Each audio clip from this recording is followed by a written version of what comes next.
గౌరవనీయ ఉప ముఖ్యమంత్రి ప్రజలందరూ టీవీల దగ్గర చూస్తున్నారు పవన్ కళ్యాణ్ గారు.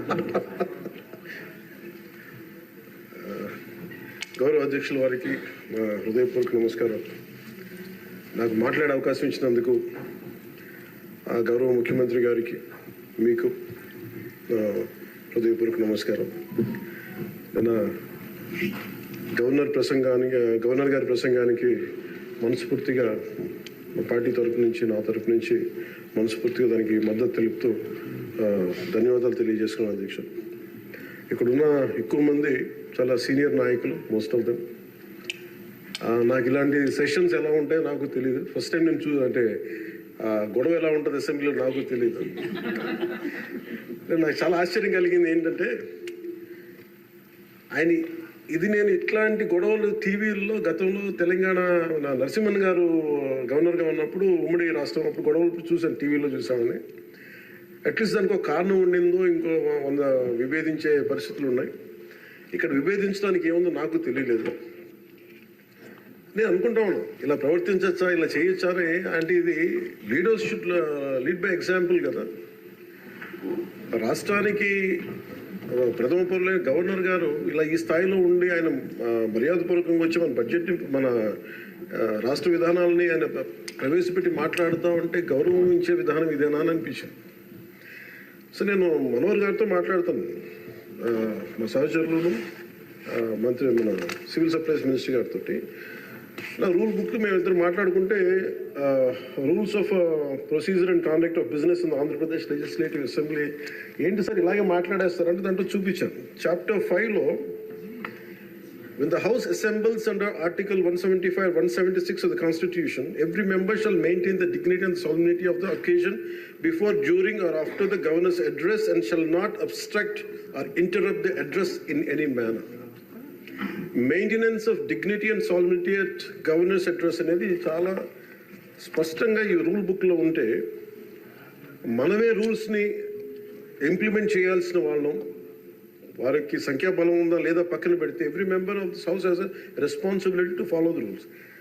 మనమే కనుక రూల్స్ని బ్రేక్ చేస్తే ఇంక మన ప్రజలకి కానీ చూసే వాళ్ళకి ఏం చెప్తాం. నాకు చాలా కాలం క్రితం నేను అప్పుడప్పుడు మనోహర్ గారిని అడుగుతూ ఉంటాను, సార్ అసెంబ్లీలో ఇక్కడ ఏమి గొడవలు జరిగినా ఎందుకు కేసులు పడవని, ఇక్కడ ఏమి మీకు కొట్టుకో, ఇది నేను నాకు చాలా కామన్ మ్యాన్ ఒక ఇష్యూ, ఒక ఇన్క్విజిటివ్నెస్. అండ్ నాకు పార్లమెంట్లో గొడవ జరిగినప్పుడు ఏమి ఏంటి ఇబ్బంది పెట్టేస్తారు ఏంటంటే ఇక్కడ అవేమి ఉండవు, ఇక్కడ ఇట్స్ ఫ్రీ ఫర్ ఆల్ అన్నట్టుగా మాట్లాడితే వీ హ్యావ్ మోర్ రెస్పాన్సిబిలిటీ. మన మీద రూల్స్ పెట్టలేదు అంటే ఏం కేసులు పెట్టమండి. ఇదే కనుక నిన్న వాళ్ళు చేసిన గొడవే కనుక గవర్నర్ గారి మీద ఆయన సుప్రీంకోర్టు జస్టిస్గా ఉన్నప్పుడు ధైర్యం చేయగలరా, కళ్ళల్లో చూడగలరా?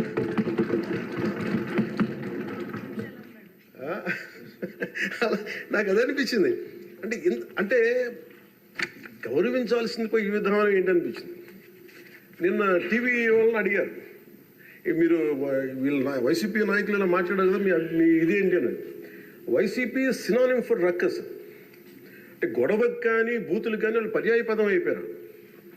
అంటే నిన్న చూసిన గొడవ జరిగిన తర్వాత నాకు నిజంగా అనిపించింది, గౌరవ ముఖ్యమంత్రి గారు అన్ని సంవత్సరాలు వాళ్ళు ఎలాగా వాళ్ళని తట్టుకొని నిలబడ్డారు, ఆయనకి హ్యాట్స్ ఆఫ్ తెలియజేస్తారు. అది ఎంత గట్స్ ఉండాలి, ఎంత దమ్ము ఉండాలి, ఎంత ధైర్యం ఉండాలి. అలాగే నాకు నిన్న గొడవలు జరుగుతుంటే నాకు అనిపించింది, నాకు ఇవే గుర్తొచ్చినాయి అధ్యక్ష. వాళ్ళు ఎప్పుడైతే పేపర్లు విసిరేసి అక్కడ దాకా వచ్చారో నాకు గుర్తొచ్చింది వివేకానంద రెడ్డి గారి హత్య గుర్తొచ్చింది. అంటే వాళ్ళ విధ్వంస విధానం చూశాను. అలాగే ప్రజావేదికని కూల్చిన విధానాన్ని గుర్తొచ్చింది అధ్యక్ష. 200 పైచిలకు ఆలయాలని విధ్వంసం గుర్తొచ్చింది అధ్యక్ష. డాక్టర్ సుధాకర్ గారు చనిపోయిన విధానం గుర్తొచ్చింది అధ్యక్ష. జంగారెడ్డి కల్తీ సారాలో చనిపోయిన చావులు గుర్తొచ్చినాయి అధ్యక్ష. సుప్రీంకోర్టు జడ్జిలతో లెటర్ రాసిన విధానం గుర్తొచ్చింది అధ్యక్ష. వాళ్ళు చేసిన గొడవకి మన హైకోర్టు, ఆంధ్రప్రదేశ్ హైకోర్టు జడ్జెస్ని సోషల్ మీడియాలో బూతులు తిట్టిన విధానం గుర్తొచ్చింది అధ్యక్ష. సోషల్ మీడియా అబ్యూస్ గుర్తొచ్చింది అధ్యక్ష. పత్రికాధిపతులపై దాడులు గుర్తొచ్చినాయి అధ్యక్ష.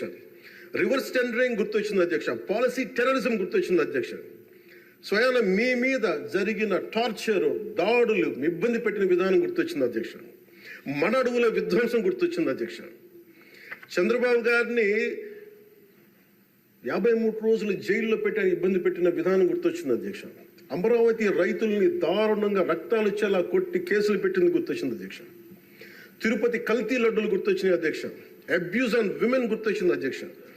మన కళ్ళ ముందు వీళ్ళు విధ్వంసం తెలియజేస్తా ఉన్నారు. వీళ్ళు ఈ స్థాయిలో ఇక్కడ ప్రవర్తిస్తే దానికి సంబంధించి బయట ఇట్లాంటి గొడవలు జరుగుతాయి అధ్యక్ష. ఇది మారాలి అని చెప్పి మనం మాట్లాడితే ప్రజలు మనకి ఈ రోజున ఇంత అత్యధిక బలంతో మనల్ని ఇక్కడ నుంచోబెట్టారు అధ్యక్ష, ఇక్కడ కూర్చోబెట్టారు మనందరినీ. దీనికి గౌరవ ముఖ్యమంత్రి గారు ప్రదేశాలు చెప్తా ఉంటారు. అలాగే ఇది మినిమం గవర్నమెంట్, ఇది మన నరేంద్ర మోదీ గారు చెప్తారు, గౌరవ ప్రధానమంత్రి, minimum government and maximum governance అని. దాంట్లో భాగంగానే చాలా గ్రేట్ అడ్మినిస్ట్రేటివ్ రిఫార్మ్స్ పట్టుకొచ్చారు. ఈ రోజున వాట్సాప్ గవర్నెన్స్ కూడా ముందుకు తీసుకెళ్ళడానికి ఆయన అనుభవం.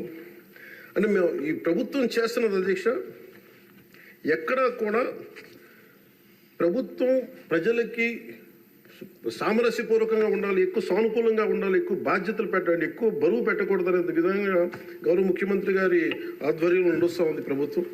మేమందరం ఆయనకి సహాయ సహకారాలు అందిస్తా ఉన్నాం అధ్యక్ష.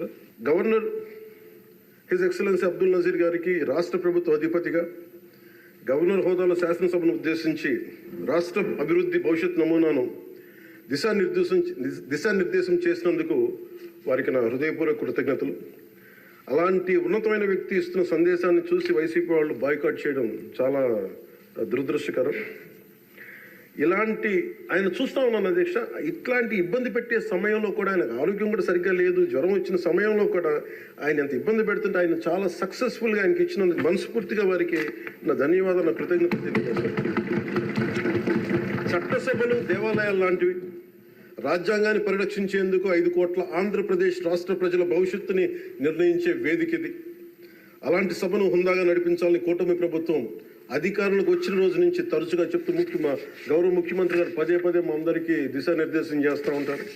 గతంలో కూడా మొదటి రోజు కూడా వారికి ఎట్లా రావాలి పెడితే లేదు మనం ఇబ్బంది పెట్టొద్దు, వాళ్ళకి 11 సీట్లు వచ్చినా కానీ పాపం వారికి ఇవ్వాల్సింది గౌరవం వాళ్ళకి ఇద్దామని చెప్పి ఏ రోజు కూడా ఇబ్బంది పెట్టి గబుక్కుని ఒక మాట అంటుంటే గౌరవ సభ్యులు కొంతమంది ఇక్కడి నుంచి అలా చెయ్యొద్దు, అలా మాట్లాడకండి అని అందరినీ చాలా సున్నితంగా మందలించారు ఆయన.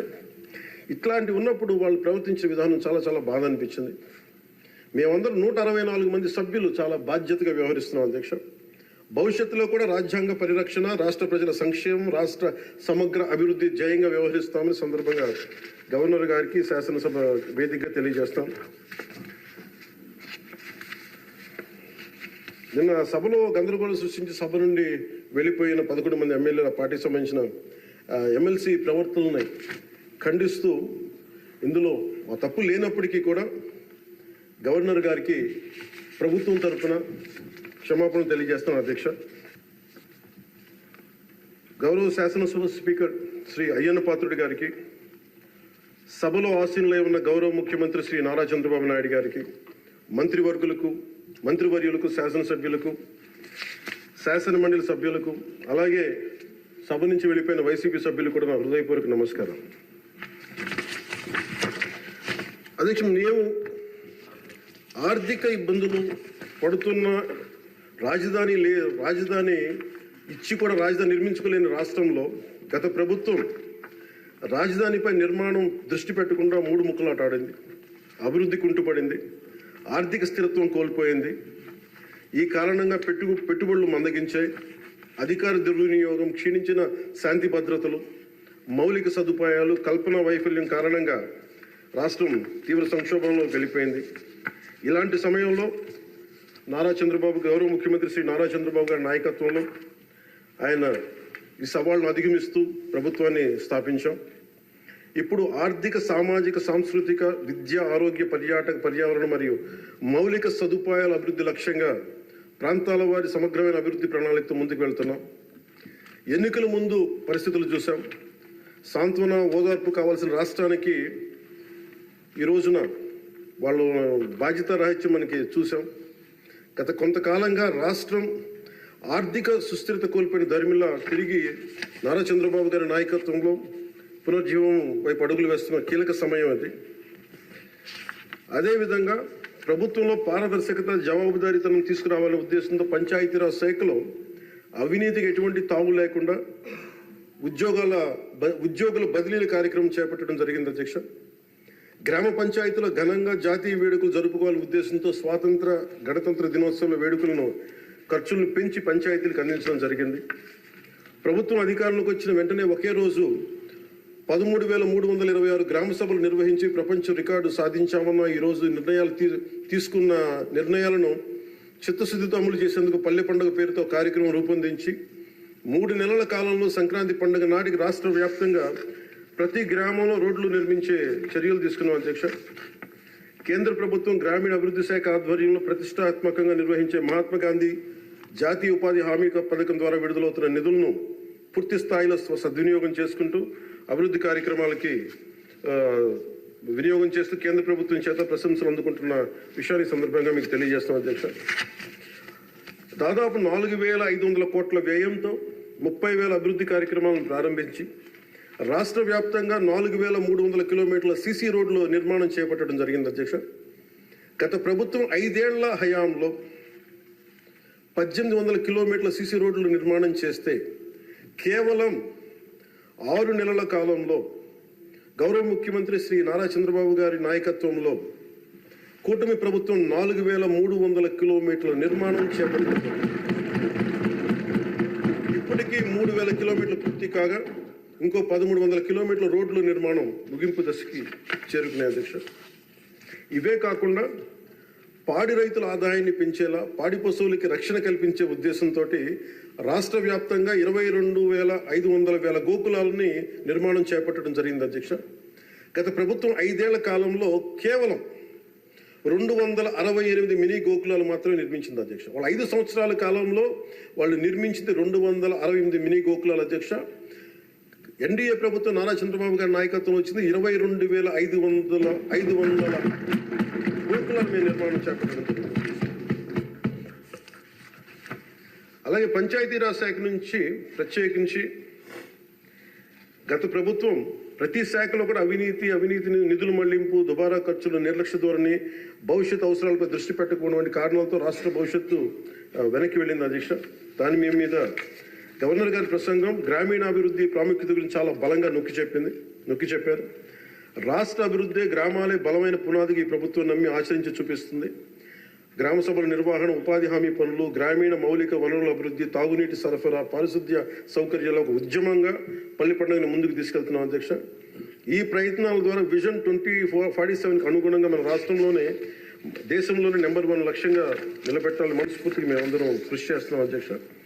అదేవిధంగా రాష్ట్రంలో ప్రతి ఇంటికి స్వచ్ఛమైన తాగునీరు అందించేందుకు ప్రతి ఇంటికి పంప్ కనెక్షన్, నీటి కనెక్షన్ ఇవ్వాలనే ఉద్దేశంతో కేంద్ర జలశక్తి సహకారంతో ఆధ్వర్యంలో చేపట్టిన జల్ జీవన్ మిషన్ గత ప్రభుత్వం నిర్వీర్యం చేశారు. దాన్ని ఎక్కడ పైప్ లైన్లు వేస్తున్నాం, ఎందుకు వేస్తున్నాం కూడా తెలియకుండా నీటి వనరులు లేని చోట పైప్ లైన్లు వేశారు. అలా నిధులను చాలా దుర్వినియోగం జరిగింది. ఇప్పుడు దాన్ని ముందుకు తీసుకెళ్తున్నాం అధ్యక్ష. అలాగే మేము వచ్చినప్పుడు ఎన్నికల సమయంలో కుల గణన మాత్రమే కాదు, యువతలో నైపుణ్య గణన జరగాలని మేమందరం కోరుకున్నాం అధ్యక్ష, గౌరవ ముఖ్యమంత్రి గారి ఆధ్వర్యంలో. దాని ప్రకారమే విద్యాశాఖ మంత్రి, హెచ్ఆర్డి మినిస్టర్ శ్రీ గౌరవ మంత్రివర్యులు శ్రీ నారా లోకేష్ గారి ఆధ్వర్యంలో ఈ రోజున ఇక్కడ మనకి మంగళగిరిలో దాన్ని పైలట్ ప్రాజెక్టుగా ఈ స్కిల్ డెవలప్మెంట్కి సంబంధించిన సెన్సస్ జరుగుతూ ఉంది అధ్యక్ష. మనస్ఫూర్తిగా వారికి నా ధన్యవాదాలు కృతజ్ఞతలు తెలియజేస్తాను అధ్యక్ష.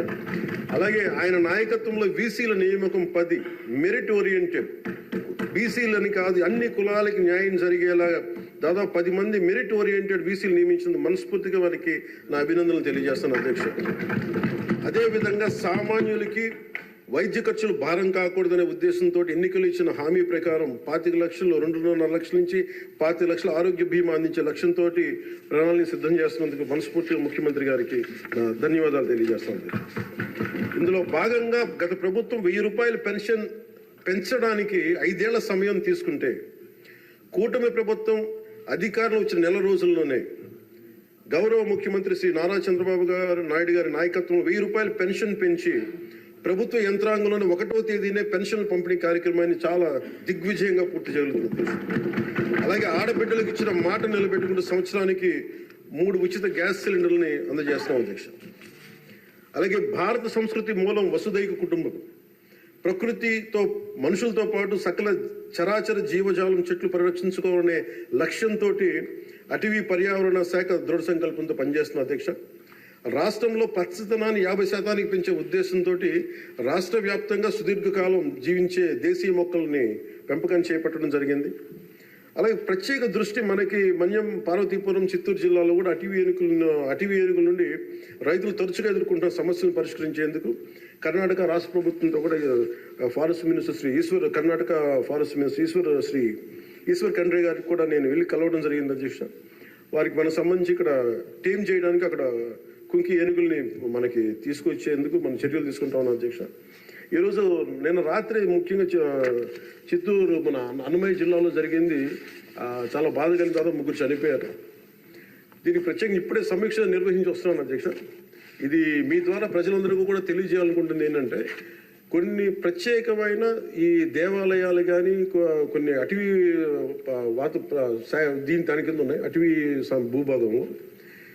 నిన్న జరిగిన ఇన్సిడెంట్ అధ్యక్ష, అది రెగ్యులర్ రూట్ వాళ్ళు వాళ్ళది అధ్యక్ష.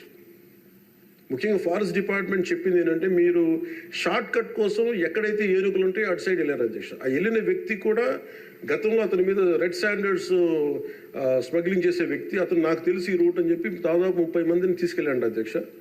అందుకని ఒక చిన్న ఏనుగు ఉంటే ఒక గొన్న ఏనుగు లాంటిది, దాన్ని అది చూసి దాన్ని పంపించేయడానికి అరిస్తే మిగతా పెద్ద ఏనుగులకి దాడి చేసిన అధ్యక్ష. అందులో ప్రత్యేకించి ఈ ఏనుగులు సంచరించే ప్రాంతాల నుండి ప్రజలందరికీ కూడా మీ ద్వారా నేను తెలియజేస్తుంది, మీరు ప్రిస్క్రైబ్డ్ రూట్స్లోనే మీరు దయచేసి ఫారెస్ట్ ఎవరైతే నిర్దేశించిన రహదారులోనే వెళ్ళండి మీరు అని చెప్పి మీరు దయచేసి మీ ఉద్దేశం తెలియజేస్తారు. లేదంటే అవి వాటి ఉంటున్న ఏరియాలోకి మన ప్రాంతాల్లోకి వెళ్ళి మనం ఆపదను కొని తెచ్చుకుంటున్నామని మీకు తెలియజేస్తూ వాళ్ళకి ప్రజలు కూడా దీన్ని తెలుసుకోవాలని మీ ద్వారా తెలియజేస్తున్న దేశం. ప్రభుత్వం వచ్చిన వెంటనే గత ప్రభుత్వం అటవీ శాఖ మంత్రిగా పనిచేసిన వాళ్ళు కూడా 77 ఎకరాల అధ్యక్ష 77 ఎకరాల అటవీ భూమిని వాళ్ళు అన్యాక్రాంతం జరిగింది అధ్యక్ష. గౌరవ ముఖ్యమంత్రి నారా చంద్రబాబు గారి నాయకత్వంలో తిరిగి 77 ఎకరాలను మనం సీజ్ చేయడం జరిగింది అధ్యక్ష. తిరిగి దాని తగ్గ శిక్షలు పడేలాగా చర్యలు తీసుకుంటాం అధ్యక్ష. గత ప్రభుత్వం తరచుగా ఎర్రచందనం స్మగ్లింగ్ గురించి వింటూ ఉండేవాళ్ళం. విదేశాల్లో ఎన్నోసార్లు మన రాష్ట్ర సంపద నుంచి ఎర్రచందనం పట్టుబడింది. ఉదాహరణకి మీకు ఒక సంఘటన చెప్తాను అధ్యక్ష. ఎంత నెగ్లిజెంట్గా ఉన్నారంటే, నేను కుంకి ఏనుగుల గురించి కర్ణాటకకి వెళ్ళాను అధ్యక్ష. వెళ్తే అక్కడ కర్ణాటక ఫారెస్ట్ డిపార్ట్మెంట్ వాళ్ళు చెప్తుంది ఏంటంటే, వాళ్ళకి థ్యాంక్ యూ చెప్తున్నారు. థ్యాంక్ యూ అని మాకు మీ వల్ల 125 కోట్ల ఆదాయం వచ్చిందని చెప్తున్నారు మీ ఆంధ్రప్రదేశ్ వల్ల. నాకు అర్థం కాలేదు ఏంటి సార్ అంటే, మనకి పచ్చని మన ఎర్రచందనం చెట్లు కొట్టేసి కర్ణాటకకి వెళ్ళిపోయినాయి. అక్కడ కర్ణాటక ఫారెస్ట్ డిపార్ట్మెంట్ వాళ్ళు పట్టుకొని దాన్ని వాళ్ళు స్వాధీనం చేసుకొని 2 విడతలుగా ఒకసారి 100 కోట్లు ఇంకోసారి 25 కోట్లు మన ఎర్రచందనాన్ని స్వాధీనం చేసుకొని వాళ్ళు ట్రెజరీలోకి జమ అయింది అధ్యక్ష. మన ఫారెస్ట్ డిపార్ట్మెంట్ అధికారులు కూడా తెలియదు అధ్యక్ష. ఇంకా ఆయన అటవీ శాఖ మంత్రి గురించి చెప్పకలే, 77 ఎకరాలు స్వాధీనం చేసుకున్నారు కాబట్టి అనేకనంతం జరిగిపోయింది, ఆయన పట్టించుకునే మైండ్లో లేదండి. అంటే ఇంత అడ్డగోలు దోపిడీ జరిగింది అధ్యక్ష. మన ఫారెస్ట్ డిపార్ట్మెంట్ కూడా నేను అడిగే వరకు నేను వెళ్ళి ఆ రోజు రివ్యూ చేయకుండా ఉండుంటే, ఆ రోజు వెళ్లకుండా కనుక ఉండుంటే ఈ విషయం ఎప్పటికీ బయటకు వచ్చినది కాదు అధ్యక్ష. ఇలాంటి ఎన్ని జరిగినాయో కూడా దీని మీద గౌరవ ముఖ్యమంత్రి గారు ప్రత్యేకించి, ఇది లా అండ్ ఆర్డర్ సంబంధించిన విషయం కూడా కాబట్టి మీరు ప్రత్యేక దృష్టి పెట్టాలి ఫారెస్ట్ డిపార్ట్మెంట్ అనేది కూడా నేను మీ దృష్టికి తీసుకొస్తాను గౌరవ స్పీకర్ గారి ద్వారా. అలాగే వన్యప్రాణుల సంరక్షణ, వాటి ఆక్రమణ వేటను నిషేధించేందుకు అటవీ శాఖ చాలా కఠినంగా వ్యవహరిస్తుంది అధ్యక్ష. తీర ప్రాంతాలను పరిరక్షించేందుకు మడ అడవుల పెంపకంపై ప్రత్యేక దృష్టి పెట్టడం జరిగింది.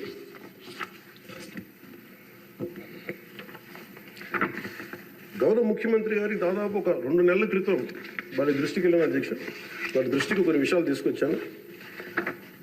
గత 5 సంవత్సరాల కాలంలో చాలా మీకు తెలుసు ఉత్తరాంధ్ర ప్రాంతంలో గిరిజన ప్రాంతాల్లో అసలు డోలీల ద్వారా పేషెంట్స్ని తీసుకొచ్చి అంబులెన్స్ వెళ్ళలేని గ్రామాలు ఉన్నాయి, రోడ్లు లేని గ్రామాలు ఉన్నాయి. చాలామంది మనకి న్యూస్ పేపర్లో మనకి న్యూస్ వచ్చేది, డోరీల ద్వారా తీసుకొచ్చి వాళ్ళు ఇబ్బంది పడే విధానం, దారిలోనే వాళ్ళకి డెలివరీ అయిపోయే పరిస్థితి, చాలా ప్రమాదకరమైన పరిస్థితులు ఉంటే గౌరవ ముఖ్యమంత్రి గారు అపాయింట్మెంట్ తీసుకుని ఒకసారి చెప్పాను, సార్ మన దగ్గర ఆర్థిక పరిస్థితి అన్నీ తెలిసి కూడా నేను ఆయన ఒత్తిడి పెట్టడానికి వెళ్ళాను. సార్ మీరు ఇట్లా ఉంది పరిస్థితి అంటే ఆయన అడ్మినిస్ట్రేటివ్ శాంక్షన్ ఒక 35 కోట్ల ఆ రోజున పెద్ద మనసుతో ఇచ్చారు అధ్యక్ష. ఆ తర్వాత అలాగే మన కేంద్రంలో కొన్ని స్కీమ్స్ ఉన్నాయి, వాటన్నిటి ద్వారా తీసుకెళ్లి ముందు రోడ్లు వేస్తే అధ్యక్ష ఈ రోజున ఇది మీ దృష్టికి తీసుకొస్తున్నాం ప్రజలందరికీ మీ ద్వారా. రహదారి నిర్మాణంతో ఇన్ని 7 దశాబ్దాల కాలం సార్ తొలిసారిగా అంబులెన్స్ కూత విన్న గిరిజన గ్రామం పొలం కూడా అధ్యక్ష. సకాలంలో అంబులెన్స్ రావడంతో నిమిషాల్లో ఆసుపత్రికి చేరుకొని ఆరోగ్యమైన మగబిడ్డకి జన్మనిచ్చేది ఒక గిరిజన మహిళ. గత ప్రభుత్వ హయాంలో గ్రామీణ అభివృద్ధి కోసం కేటాయించిన నిధులను దారి మళ్లించడం కారణంగా ప్రజల అభివృద్ధికి నోచుకోలేకపోయారు అధ్యక్ష.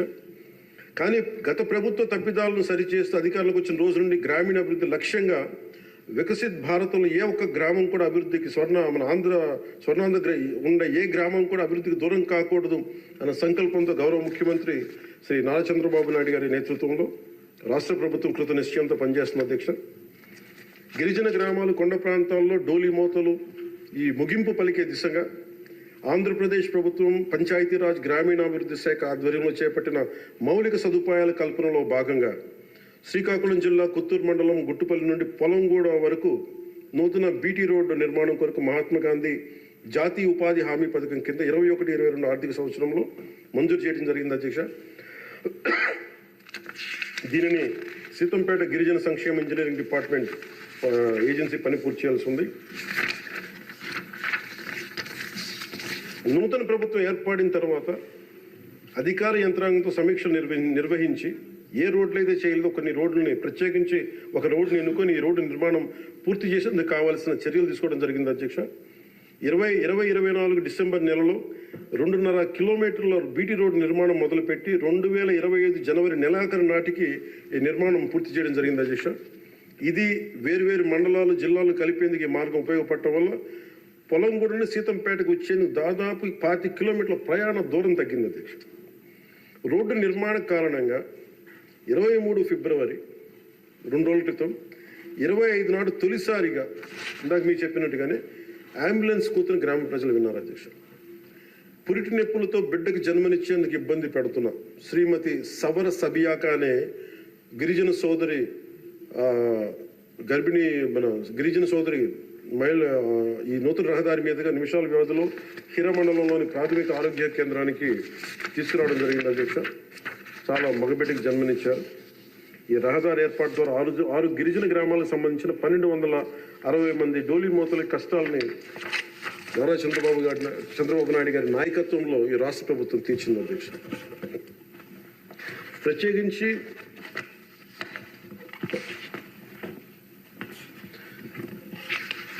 ప్రధానమంత్రి గారికి ప్రత్యేక ధన్యవాదాలు మనందరికీ తెలియజేయాల్సిన, గౌరవ సభ్యులందరికీ తెలియజేయాల్సిన బాధ్యత ఉంది.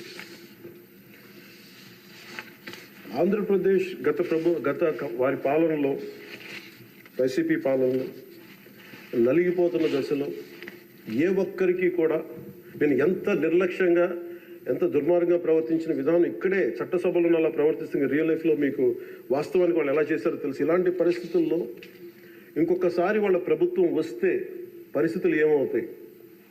దాదాపు సుదీర్ఘ 4 దశాబ్దాల అనుభవం ఆయన్నే, గౌరవ ముఖ్యమంత్రి గారినే 53 రోజులు జైల్లో పెట్టి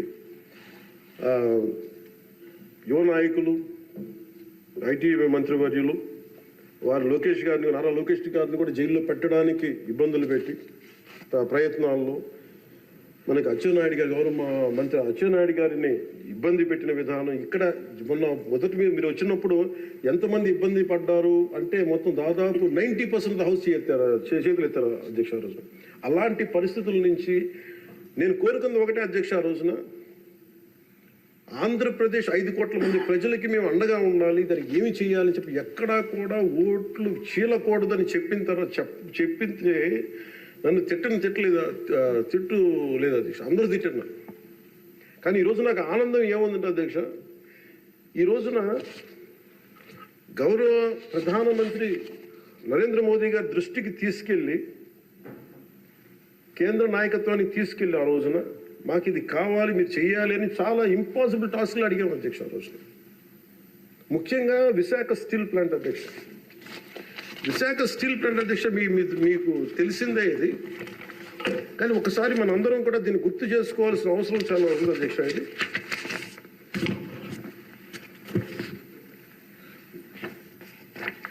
1966 అక్టోబర్లో విశాఖ ఉక్కు ఆంధ్రుల హక్కు అనే నినాదంతో రాష్ట్ర వ్యాప్తంగా ఉద్యమం మొదలైంది. దాదాపు ఉద్యమంలోకి యువత విద్యార్థులు పూర్తి స్థాయిలో వచ్చారు. 1966 నవంబర్ 1వ తేదీన రాష్ట్ర వ్యాప్తంగా నిరసనలు చేపట్టారు. లాఠీ చార్జీలు, కాల్పుల్లో 32 మంది చనిపోయారు అధ్యక్ష. వీటిలో ఒక బిగ్ లిస్ట్ ఉంది అధ్యక్ష, 32 పేర్లు. ఉదాహరణ కొన్ని పేర్లు చూస్తున్న అధ్యక్ష: టి సన్యాసిరావు, అంజూరి అప్పారావు, తంగిళ్ళ సత్యం, పోలినేని ఏసయ్య, మస్తాన్, హబీబుల్లా రెహమాన్, బాలమురళీకృష్ణ, సాంబశివరావు, పరాంకుశ్ దాస్. తెలంగాణ జగిత్యాల నుంచి సాయిరెడ్డి, కాకినాడ నుంచి బాబురావు గారు కానీ, ఇలా పీలేరు, ఆదిలాబాద్, వరంగల్, పలాస, ఈ ఉమ్మడి రాష్ట్రం నుంచి ఇంతమంది చనిపోయారు అధ్యక్ష. ఇది ఒక ఇంపాసిబుల్ టాస్క్ అధ్యక్ష. దీనిని ప్రైవేటీకరణ జరిగిపోతుంది అని అంటే ఎంత బలమైన ఇబ్బందులు పెట్టారంటే అధ్యక్ష. ఆ రోజున ఈ రోజున కూర్చోబెట్టి వీళ్ళు చాలా ఎక్కువ మాట్లాడుతూ ఉన్నారు. వీళ్ళు ఆ రోజున 21 జనవరి 27న విశాఖ ఉక్కు పరిశ్రమలో పెట్టుబడుల ఉపసంహరణ డిస్ఇన్వెస్ట్మెంట్ కేంద్రం ప్రకటన చేశారు అధ్యక్ష. ఆ రోజున వీళ్ళు మద్దతు పలికారు అధ్యక్ష. వైసీపీ నాయకులు మద్దతు పలకటమే కాకుండా వాళ్ళు కూర్చొని మమ్మల్ని అందరినీ ఇరకాటంలో పెట్టాలని. అలాంటి పరిస్థితుల్లో నేను మా నాయకులు మనోహర్ గారు వెళ్ళాం అధ్యక్ష ఢిల్లీకి. వెళ్ళి ఇక్కడ సభ జరిగింది. సభ జరిగితే మేము ఆ రోజున కేంద్ర మంత్రి, హోంమంత్రి శ్రీ అమిత్ షా గారిని కలిసాం అధ్యక్ష. ఉక్కు ప్రైవేటీకరణపై నిర్ణయం మీరు పునరాలోచించుకోమని చెప్పాను అధ్యక్ష. ఒకటే చెప్పాను అధ్యక్ష, ఈ రోజున ఇంతమంది చనిపోయారు, దాదాపు 32 మంది. మా ఆంధ్రప్రదేశ్లో తెలంగాణ అన్న భావం ఉంటుంది. మా ఆంధ్రప్రదేశ్కి దురదృష్టం ఏంటో దౌర్భాగ్యం తెలియదు. మాకు ఎప్పుడు కులాల భావం తప్ప మేము ఆంధ్రులు అనే భావన మాకు లేదు. ఒకే ఒక్క చోట ఆంధ్రులు అనే భావం ఎక్కడ వస్తుందంటే విశాఖ స్టీల్ ప్లాంట్ ఒక్క దగ్గరే ఆంధ్రులు అనే భావన వస్తుంది. అంటే మేము అది నేను చాలాసార్లు అనుకుంటూ ఉంటాను అధ్యక్ష, ఎందుకు విశాఖ ఉక్కు అనుకనే ప్రతి ఒక్కరికి ఒక ఏకత ఉంటుంది. దాంట్లో ఐడెంటిటీ ఎందుకు ఉంటుందో అని ఆలోచిస్తే అధ్యక్ష, 32 మంది యువకుల బలిదానం, దాని శక్తి దానికి ఉంటుంది అధ్యక్ష. అది కదిపేస్తుంది. అలాంటిది నేను ఒకటే చెప్పాను. మేము వెళ్ళి, సార్ ఇది కనుక మీరు చేయగలిగితే అది ఎవరి చేతుల్లో లేదు, అది మీరు పెద్ద మనసుతో ఆలోచించి డిస్ఇన్వెస్ట్మెంట్ చేయమంటే వాళ్ళు ఒకటి చెప్పారు అధ్యక్ష, మేము గతంలో మీరు ఈ మినీరత్న కంపెనీ ఉంది అధ్యక్ష, దానికి డ్రెడ్జింగ్ కార్పొరేషన్ ఆఫ్ ఇండియా అని, దాన్ని తీసుకోగలిగే కానీ దీన్ని తీసుకోలేమని చెప్పి మాకు కూడా ఏం చెప్పారంటే అధ్యక్ష, ఇది ఇంపాసిబుల్ అన్నట్టుగానే చెప్పారు అధ్యక్ష ఆ రోజున. కానీ నేను 2 చేతులు జోడించి మా ప్రయత్నం మేము చేశాం అధ్యక్ష. అదృష్టవశాత్తు గౌరవ ముఖ్యమంత్రి గారు ముందుకు తీసుకెళ్లారు అధ్యక్ష. ఈ ప్రపోజల్ని చాలా బలంగా తీసుకెళ్లారు ఆయన. అదే ప్రభుత్వం నిన్న అంత గొడవ చేసిన నాయకులు నిన్న వాళ్ళు ఏం చేశారంటే అధ్యక్ష, గతంలో దానిని స్టీల్ ప్లాంట్ని ప్లాట్గా ముక్కలేసి అమ్ముకోవడానికి సిద్ధపడిపోయారు అధ్యక్ష. Really it's a shame. నేను మొన్న స్టీల్ ప్లాంట్ సంఘాల నాయకులు నా దగ్గరికి వస్తే అడిగాను, ఆ రోజున మీరు అంత గోల చేశారు కదా, మీరు మేము ఉన్నప్పుడే ఇంత గోల చేస్తారు, గౌరవ ముఖ్యమంత్రి గారు ఉన్నప్పుడే మీరు చాలా ప్రజాస్వామ్యం ఇంత గోల చేస్తారు, ఆ రోజు అతను ఉంటే ఒక్కళ్ళు నోరెత్తిపోయారంటే కొడతారని భయమా మీకు అన్నాను కామ్ను.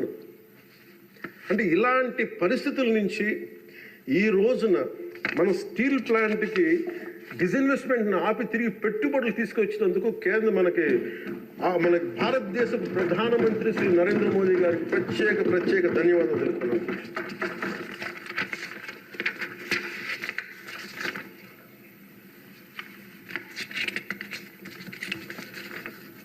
ఆ రోజు విశాఖ స్టీల్ ప్లాంట్ పరిరక్షణకి అఖిల పక్షం ఏర్పాటు చేయాలని మేము అడిగితే అధ్యక్ష, వాళ్ళకి గత ప్రభుత్వ నాయకుల్ని రాష్ట్ర ప్రభుత్వం స్టాండ్ ఏమిటో చెప్పాలంటారు. విశాఖ స్టీల్ ప్లాంట్ ప్రైవేటీకరణ జరగకుండా ఉంటే ఎలా ఆపుతారు చెప్పాలని ఇలా కళ్ళబుల్లి కబుర్లు చెప్తే చూస్తూ ఊరుకోమని వాళ్ళు మాట్లాడారు అధ్యక్ష.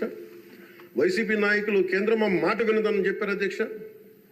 పదవులు కావాలి, బెయిల్ కావాలని అడిగితే స్టీల్ ప్లాంట్ ఎక్కడి నుంచి వస్తుంది అధ్యక్ష?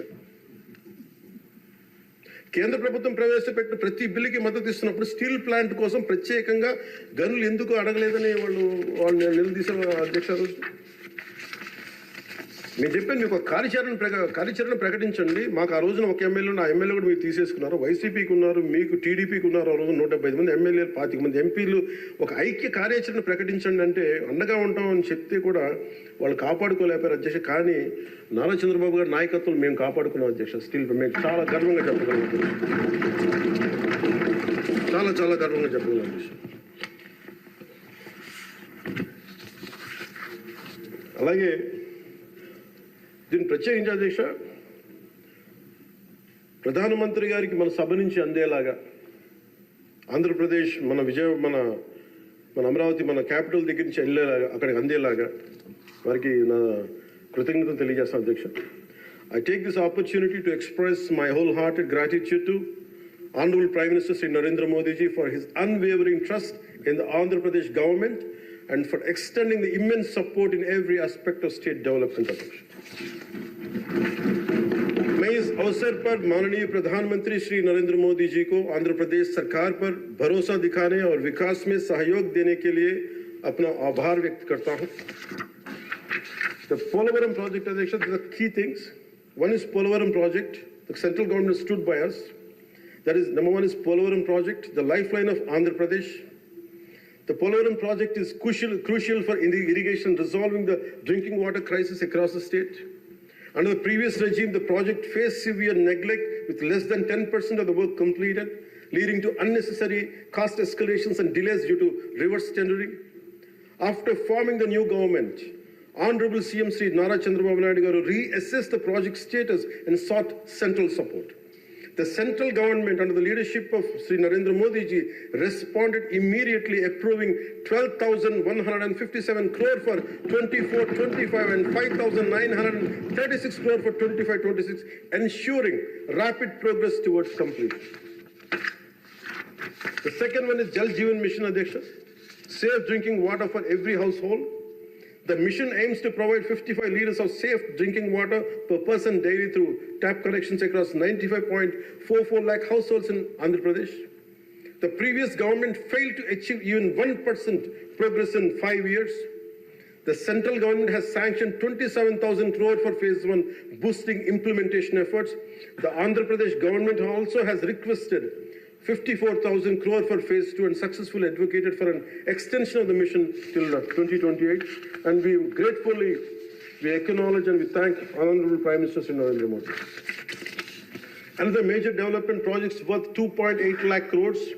On June 7th, from Visakhapatnam, Honorable PM Sri Narendra Modi ji inaugurated and announced 2,08,548 crore worth of development projects, including a Visakha railway zone, for strengthening and connectivity and boosting regional transportation, green hydrogen hub and bulk drug park, positioning Andhra Pradesh as an industrial core leader, Chris City in Krishnapatnam industrial area, Tirupati district, enhancing economic opportunities, various national highway and railway projects improving infrastructure and connectivity, Urvakal industrial corridor driving employment generation in Rayalaseema region and reducing migration.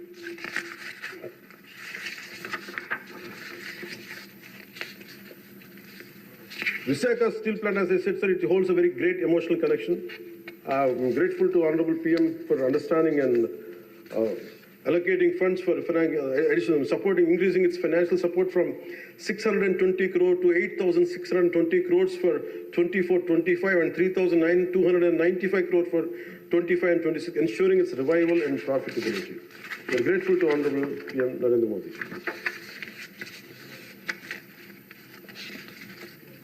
The central government has actively promoted regional heritage through Man Ki Baat and pilgrimage rejuvenation and spiritual heritage augmentation drive initiative, which is called, in short, the acronym is PRASAD initiatives.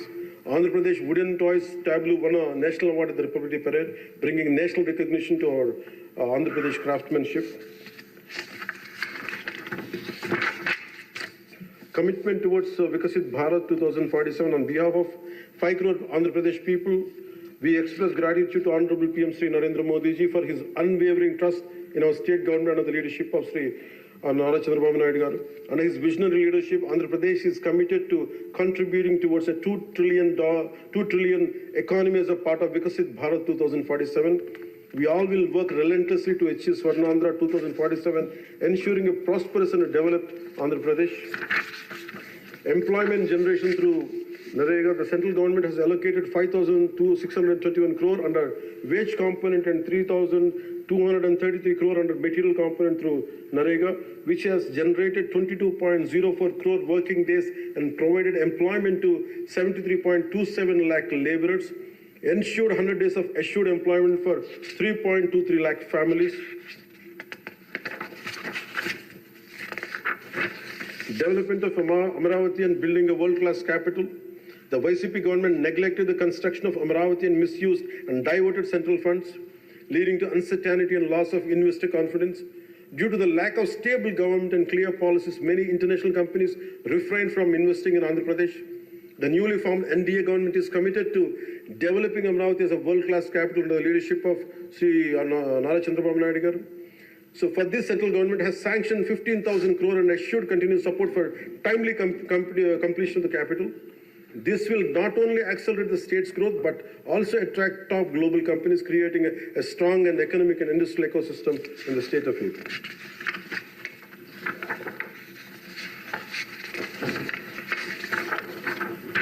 So once again, my sincere thanks to Honorable Sri PM Sri Narendra Modi ji and all esteemed central ministers for their support in transforming Andhra Pradesh into a growth powerhouse. एक बार फिर आंध्र प्रदेश को विकास महाशक्ति में बदलने में उनके समर्थन के लिए माननीय प्रधानमंत्री श्री नरेंद्र मोदी जी और सभी सम्मानित केंद्रीय मंत्रियों को मेरा हार्दिक धन्यवाद. ఈ మాటలు మీకు చెప్పి సెలవు తీసుకున్న అధ్యక్ష, ముఖ్యమంత్రి శ్రీ చంద్రబాబు నాయుడు గారి సలహాలు సూచనలతో మేమందరం ముందుకెళ్తున్నాం అధ్యక్ష.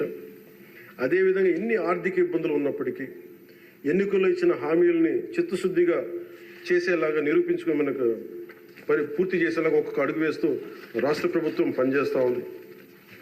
ఈ 5 కాలం పాటు అభివృద్ధికి దూరమైన రాష్ట్రం ఎలాగైనా సరే గాడిలో పెట్టాలి, యువతకు ఉపాధి అవకాశాలు కల్పించాలి, ప్రజలకి కనీసం మౌలిక సదుపాయాలు కల్పించాలి, రైతు కన్నీరు పెట్టిన రాష్ట్రంగా ఆంధ్రప్రదేశ్ను తీర్చిదిద్దాలి, రాష్ట్రంలో శాంతి భద్రతలు పరిరక్షించాలి, 2047 నాటికి స్వర్ణాంధ్రప్రదేశ్ సాధించి వికసిత్ భారత్లో $2 ట్రిలియన్ ఎకానమీగా అవతరించి కీలక పాత్ర పోషించాలని ఆకాంక్షిస్తూ ఈ రాష్ట్రం అడుగులు వేస్తున్న అధ్యక్ష.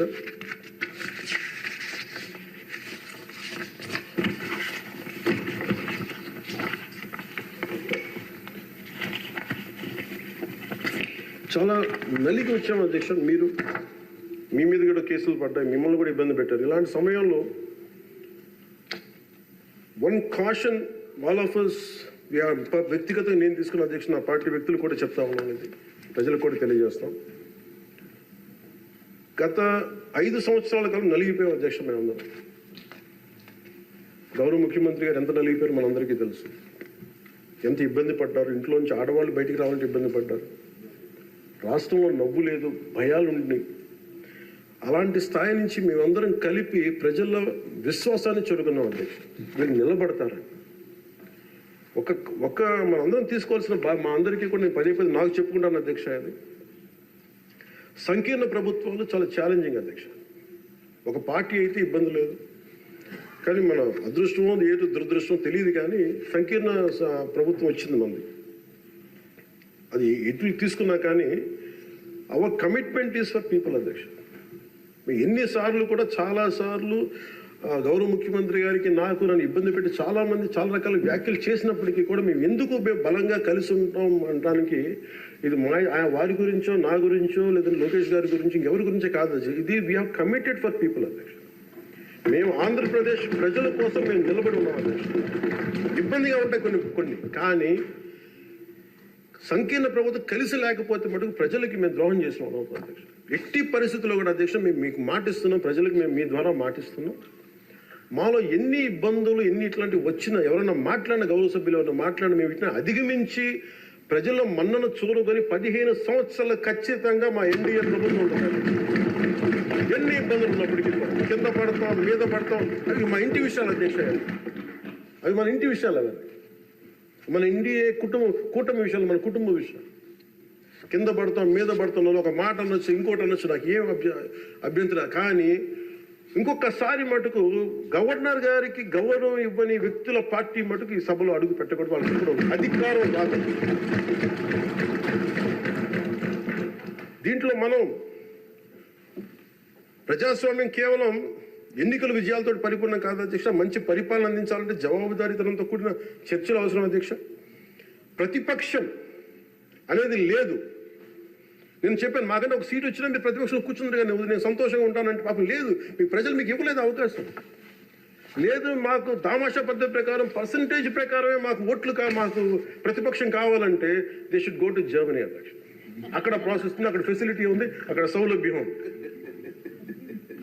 మీరందరూ తలా కాంట్రిబ్యూషన్ చేసిన సభ్యులందరూ వాళ్ళకి కూర్చొని ఫ్లైట్ టికెట్లేసి పంపిస్తాం అధ్యక్ష. అంటే ఇక్కడ మనకున్న, అంటే మనం సరదాగా మాట్లాడుకున్న మనకున్న బాధ్యత, మనమే అధికార పార్టీ, మనమే మన గౌరవ ముఖ్యమంత్రి గారు చెప్పారు అధ్యక్ష, మనమే ప్రతిపక్షంగా కూడా ప్రవర్తించాలని. అంటే నిర్మాణాత్మక ప్రతిపక్షంగా యాజ్ ఎ కాన్షియస్ కీపర్గా. సింగపూర్లో మనకు తెలిసి PIP, people's action party, which is initiated by great leader Lee Kuan Yew, స్వీయ నియంత్రణ కోసం వాళ్ళు అధికారంలో ఉండటం కారణంగా స్వీయ నియంత్రణ కోసం అధికార పార్టీలోని విభిన్నమైన అభిప్రాయాలతో కూడిన చర్చలు చేస్తారు అధ్యక్ష. భారతదేశ స్వాతంత్రం వచ్చాక పార్లమెంట్ మొట్టమొదటి సమావేశ సందర్భం ప్రస్తుత సభకి ప్రజలు ఇచ్చిన తీర్పును ప్రతిబింబిస్తుంది. అప్పుడు ఇతర పార్టీ నుండి గెలిచిన అంబేద్కర్ గారిని న్యాయశాఖ మంత్రిగా నియమించారు. ప్రతిపక్ష జనసంఘ చెందిన శ్యామ్ ప్రసాద్ ముఖర్జీ నెహ్రూ గారు మంత్రివర్గంలో చేర్చుకున్నారు. వారు బాబు రాజేంద్ర ప్రసాద్ గారిపై అనేక నిర్ణయాలపై విభేదించేవాళ్ళు. ఎమర్జెన్సీ తర్వాత వచ్చిన ప్రభుత్వంలో కాంగ్రెసేతర పక్షాలు వాజ్పేయి గారు కానీ, మొరార్జీ దేశాయ్ గారు కానీ, చరణ్ సింగ్ గారు విభిన్నమైన పక్షాలు భాగస్వామ్యమైనవి. నేటి ఆంధ్రప్రదేశ్ పరిస్థితి స్వాతంత్రం సిద్ధించిన తర్వాత లేక ఎమర్జెన్సీ తర్వాత దేశ పరిస్థితిని గుర్తు చేస్తున్న అధ్యక్ష. రెండో ప్రపంచ యుద్ధంలో కూడా బ్రిటన్కి జాతీయ ఐక్యత అవసరమైనందున లేబర్ పార్టీ నాయకుడు అట్లీ చర్చిల్ సంకీర్ణ మంత్రివర్గంలో మంత్రి అయ్యారు. మా పార్టీ, మా కూటమి పాత తరం విలువలతో కూడా రాజకీయం చేస్తాం అధ్యక్ష. అందుకు ఈ ఇబ్బందుల్లో నేను నిలబడతాం.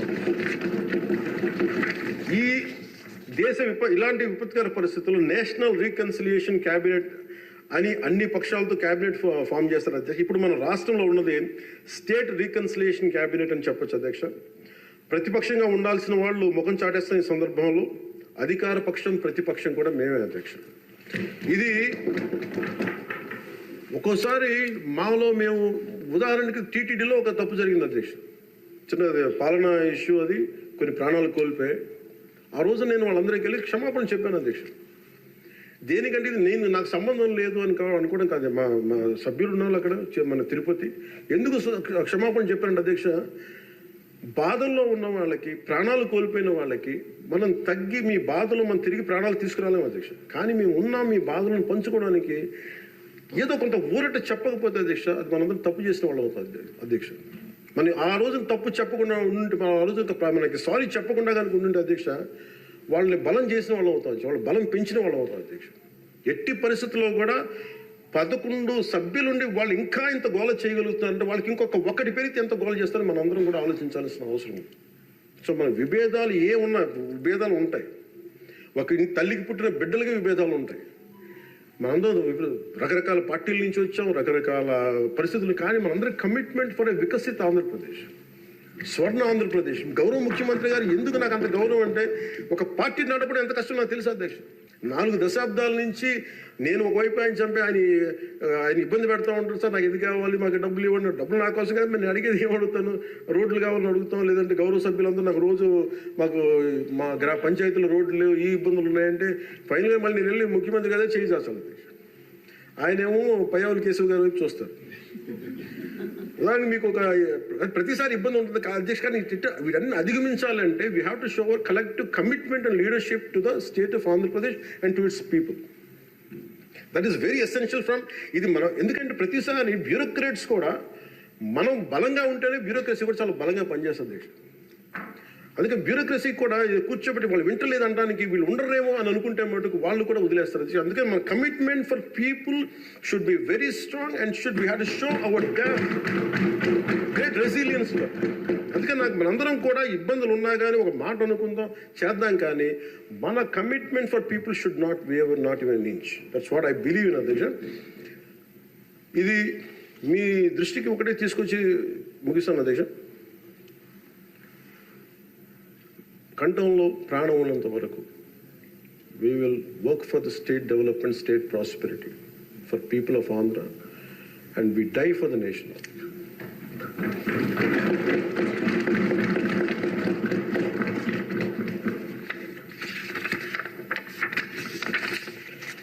మరోమారు గౌరవ స్పీకర్ గారి ద్వారా గవర్నర్ గారికి మనస్ఫూర్తిగా ధన్యవాదాలు తెలియజేస్తూ ఎప్పటికప్పుడు మీ సలహాలు సూచనలు అందిస్తూ ప్రభుత్వం నుంచి మంచి పరిపాలన అందించేందుకు సహకరిస్తానని ఆశిస్తున్నాను.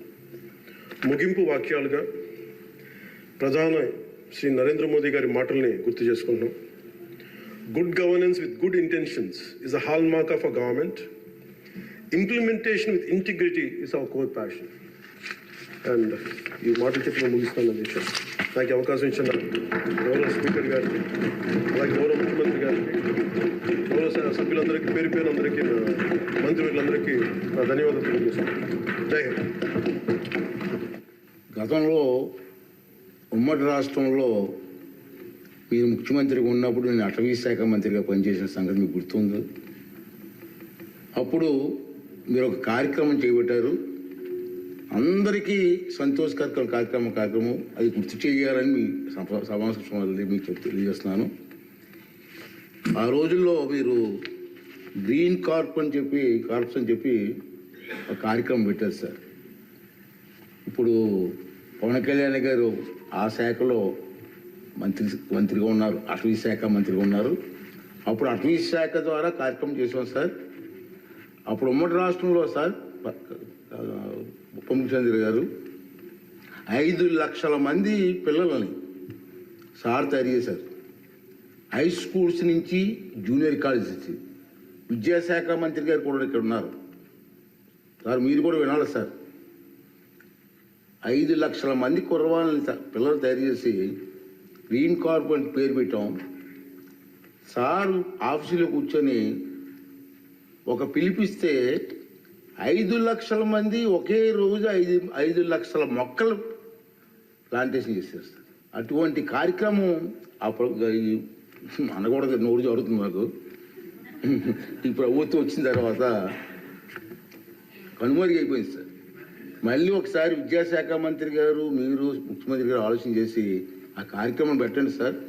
చిన్నపిల్లలు 10th క్లాస్ ఇంటర్మీడియట్ పిల్లలు మొక్కలు నాటే కార్యక్రమాల్లో పర్యావరణం మీద అవగాహన వచ్చే కార్యక్రమం, మంచి కార్యక్రమం సార్. దాన్ని మళ్ళీ రివైజ్ చేస్తే బాగుంటుందని చెప్పి నా ఆలోచన సార్.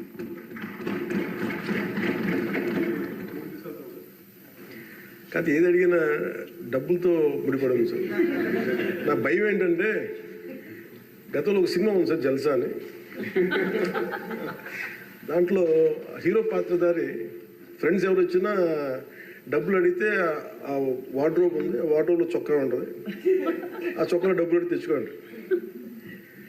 సో ప్రతిసారి వెళ్ళను, ఒక్కో ఫ్రెండ్ అడిగితే డబ్బులు కట్టి అక్కడ తెచ్చుకోండి. ఒకసారి ఉంగరం తీసుకుంటూ ఉండరు. 3 సార్లు అయిపోయి 5వ సారి కూడా వచ్చిన తర్వాత అసలు ఎవరైతే చొక్కా పోయి అతను బయటకు వస్తాడు. ఏముంది ఆ చొక్కా దాంట్లో బొక్క తప్ప ఏముంది దాంట్లో. మాకు ఇబ్బంది ఏముందండి అధ్యక్ష, ఇది మేము ఏదన్నా అడుగుదామంటే వీళ్ళు ఖజానాన్ని లూటీ చేసి వెళ్ళిపోయారు అధ్యక్ష. వాళ్ళు ఎందుకు ఫేస్ చేయలేకపోతున్నారంటే మన మీద కోపం కాదు, మనల్ని ఫేస్ చేయలేక, మన ద్వారా ప్రజల్ని ఫేస్ చేయలేక. సో మాకు ఉన్న నమ్మకం ఏంటంటే గతంలో కూడా మీరు తీసుకొచ్చింది గౌరవ ముఖ్యమంత్రి చెప్పారు అధ్యక్ష,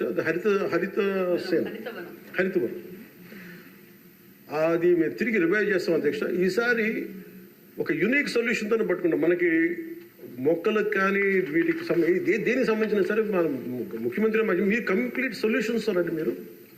మీరు ఏమనుకున్నారని చెప్పి మీరు గౌరవ అధ్యక్షులు గారు చెప్పింది దీన్ని ఖచ్చితంగా ముందుకు తీసుకెళ్తాం అధ్యక్ష. దీన్ని నాకు భయం ఏంటి, కొత్త ప్రపోజల్ తీసుకెళ్తే మీరు ఎకనామిక్ సొల్యూషన్ కూడా ఒక ఫైనాన్షియల్ అవుట్లో వే అవుట్ కూడా పట్టుకొచ్చి నాకు చెప్పండి తప్ప మొత్తం కూర్చొని నా మీద డమ్ చేయకనే ఉంది. అందువల్ల మీరు చెప్పింది మేము ఎట్లా దాన్ని ముందుకు తీసుకెళ్ళాలని మేము ఆలోచించి వారి దృష్టికి తీసుకెళ్ళి ఇది ఖచ్చితంగా దాన్ని ముందుకు తీసుకెళ్తాం అధ్యక్ష. మీరు చెప్పిన ఒక 10 times ఎక్కువ చేస్తాం అధ్యక్ష. మీరు 500 మేము 50 లక్షలు చేస్తాం. అది ఏదో నాటేసి వెళ్ళిపోవడం కాదు అధ్యక్ష, దాన్ని తిరిగి తీసుకొచ్చి, ఎందుకంటే మాకు ముఖ్యమంత్రి గారు మాకు చాలా క్లియర్ కట్ ఇది ఇచ్చారు అధ్యక్ష, 50% గ్రీన్ కవర్ కావాలనేది. మనం వెళ్ళే లోపు మనకి నెక్స్ట్ ఎన్నికలు వచ్చే లోపు మేము దాన్ని ఖచ్చితంగా దాన్ని పూర్తి చేస్తాం అధ్యక్ష. This our commitment.